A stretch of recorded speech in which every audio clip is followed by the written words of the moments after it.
And good morning. I'm here in Malaysia at a place called Bamboo Village, and just wanted to bring in someone this morning. I met an interesting individual, and wanted to talk about some aspects of consciousness and what's going on in the world. But I want this gentleman to share his story. Thought it was very important for people out there to hear. And so again, we're in Bamboo Village. It's a little place of bungalows made of bamboo, and we're having a good time. But I wanted to bring this individual on. He's a pretty remarkable being. And so I'm going to Hello, bring I'm in Aziz. His yeah, name is Aziz. What is your full name? Can you pronounce your full name? Abdul Aziz Jama Omar. I can go 22 names, man. Okay. Yeah, And so why don't you tell people, like, who are you and where do you come from? I am from the borderline between Ethiopia and Somalia, very close to Somali border. That's where I was born. And you can look back to history and see what happened there in 1980s and even 1970s and 1960s. The whole of this century you can look to it, to that history. Hmm. From 1918 started from there until 1991, 1992. That's where I am from. So what did you experience growing up? Just tell Well, people, because most people are, grow up in civilized nations. I'm from the U.S., so everything was clean, everything is proper. But just give people, and if you can speak up for the camera, because the camera needs it. it's true. It's true. You think everything is clean and proper, but it's not. It's not correct. That's what I thought before. I mean, as a young kid, I was thinking about going to the U.S. when I was 15, 14.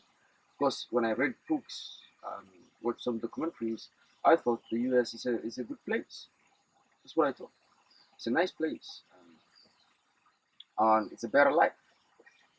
But as I dig deeper, I realized that nothing is better. Nothing gets better. I mean, like my experience, I'm from a war zone, man. Who started this war? I don't know.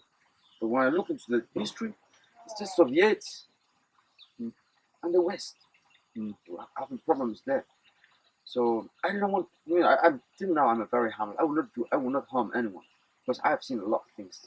I'm just a very peaceful guy. I don't want to do anything with bloodshed or anything related with that.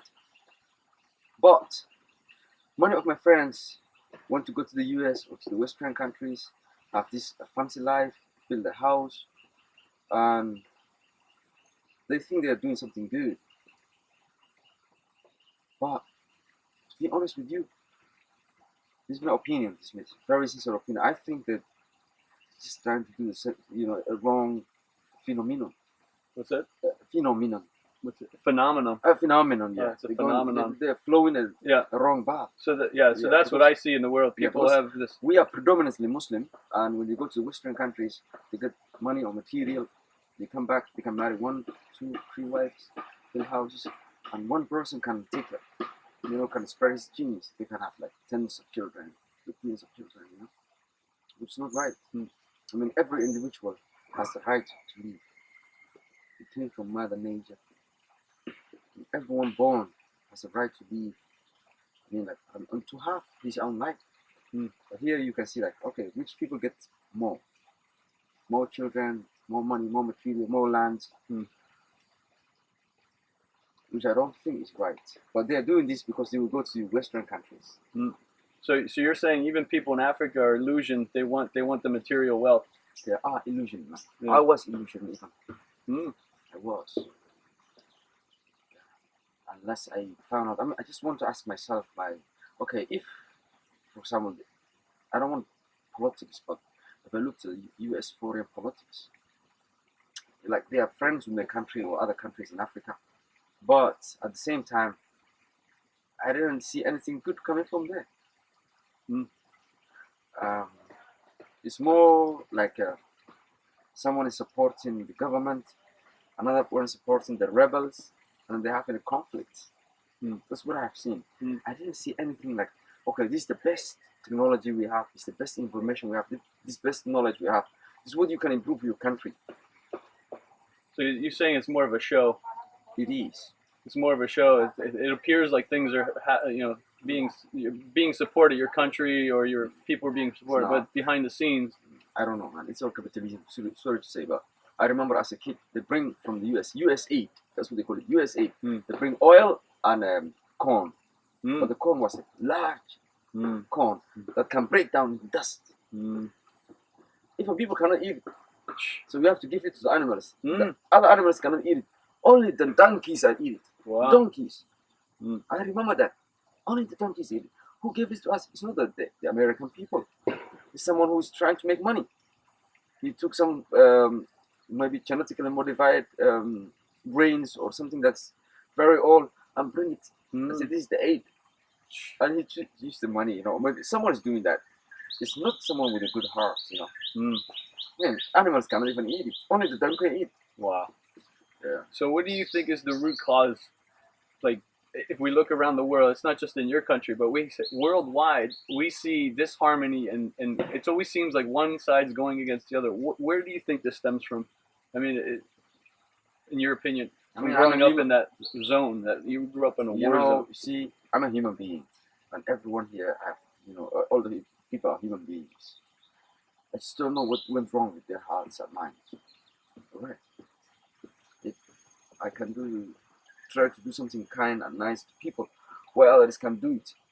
So I never try to understood it, but to me now, this is my imagination and my vision and this is how I see it. It seems like that there's some kind of a very strong, powerful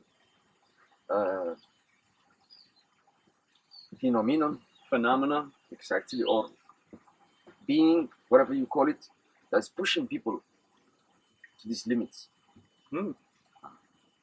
It seems to me, one day, sooner or later, we are headed to destruction. So that's what you see for humanity. That's what I see. We are not we're not getting any better. Everything gets worse. Nothing gets better. So that's what I see. I see a lot of information out there being posed as, oh yeah, this new technology is going to save humanity. And I always tell people, technology will not save humanity. There's only one thing that will. It's called consciousness and how you use your consciousness. So what I see is an illusion out there. It's all these people coming out with, whether it's articles or new technology saying, oh yeah, this is going to save humanity. And I say, it's actually going to contribute to further the demise of humanity. So that's what I see. I see humanity being on a trajectory of extinction. And we need to really pause, because we don't have much time to correct this. So that's what you see too. That's quite interesting. Just to interrupt you, Mr. Reno. I would say what you see, whatever they are doing, this technology, it's just a catalyst. It's just making it very high speed to the destruction. This is what I see. That's a very interesting insight. Yeah. So do you see any solutions? What is the solution? Like, because we have all these, people call them problems or environmental issues. What is, for me, I think we need to dismantle the current systems and structures, and we need to replace them with new ones. I don't think there's no fixing the current paradigms. There's no fixing the current structures, because they're all stifling and parasitic. So what do you see as the solution? What can we do to help ourselves and the planet and other countries? All right, Mr. Reno. I understand you want to just take away this system and put a new system. But mine is a bit different. Trying to, because if I try to take this system away, it will cause a lot of destruction and death for the people and for the environment. If I were in a position to change, I will change it from top down, or maybe bottom up, slowly. When the system changes, and the people understand the system is not good, then they will say, okay, we understand the system is not good anymore. Let's remove it and put another system. It will take time. Could be 50 years, could be 100 years. But if it's immediate change, it will create a havoc. It will wreak a havoc. Wreak havoc. Yeah. You can make it a lot. So if you say immediate change of the system, it's going to destroy a lot. So would you agree that it's more of a shift in consciousness that is needed instead of technology? Because we don't need technology. We have enough of that. But we need a humanity that is conscious. And right now, most of humanity is actually unconscious. That's why we have all this. That's the root cause of everything, is because people are not aware of their connection to this planet and other people. They see everything as separate, and they're the bad guys and we're the good guys, and we got to go against them. So for me, it's consciousness is the king. Consciousness is the only way we're going to, if we have a shot at saving ourselves in this planet. Would you agree with that? This I conscious. would agree with that, but how do you do that? That's the question. How people become connected and Mm, have this like consciousness to know like we gotta do better. Mm. That's all. Mm. We have to do better. And what went wrong? If you want to study more Mm. and research, what went wrong? You can go to the history. You can go. Like recent history for the past century, which has been the most drastic change of Mother Earth. Yeah, not more. Even going back to the ancient times of ancient Egyptians or Asia or Africa or Latin America or North America, there has not been such a change that happened so far. This is the largest change in 100 years. And of course, the other century before that was also very dramatic. A lot of change. So, to me, if people want to learn and understand this, first, they should see the nature flow. They should look into how other creatures live. Like insects, birds, look at them, the way they live. Is it sustainable or not? It is. And look the way we live. Is it sustainable or not? It is not. We're gonna run out of whatever show we're doing. I mean, like it's gonna be finished. So how can we sustain it? It goes back. We have to change something about the system. Is it right? Of course.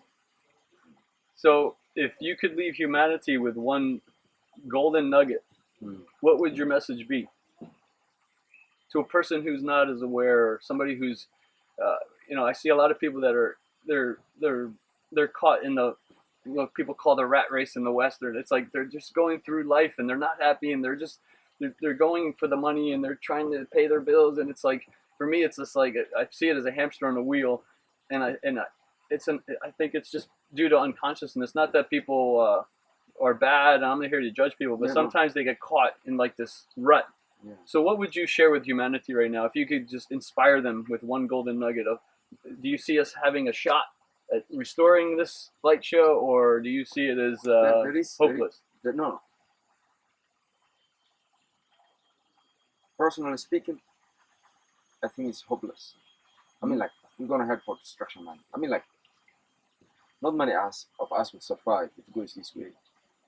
But if I will advise to people, common people, who don't know what's going on, just chasing material. Yeah, it's very easy. As I said before, just observe nature, the way it works. While you're chasing material, which is money, just plant a small tree and observe it for 1 month. How does it work? What does it need? All right, and ask yourself. You can ask yourself a question.